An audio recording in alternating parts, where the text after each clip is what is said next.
রুদ্র, ও রুদ্র, কি বানাবে তুমি আজকে? কি বানাবে? Mango juice. বাহ, এতগুলো আম তুমি কোথা থেকে পেয়েছো? কোথা থেকে পেয়েছো এতগুলো আম? ও ঝড়ের আম।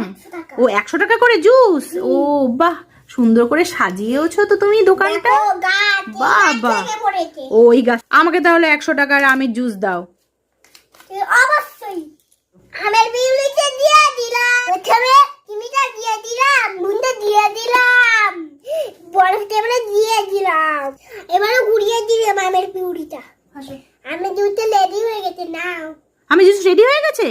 আমের জুসটা রেডি হয়ে গেছে। এ বাবা, আমি 100 টাকা দিলাম, তুমি নিজেই খেয়ে নিলে। এ কি রে বাবা, এ কি রে বাবা, আমি 100 টাকা দিয়ে কিনলাম আমের জুসটা, ও নিজেই খেয়ে নিল। কি দোকান? যাও, আর কোনোদিন আসবো না। দাও, 100 টাকা ফেরত দাও, আমার ফেরত দাও আমাকে।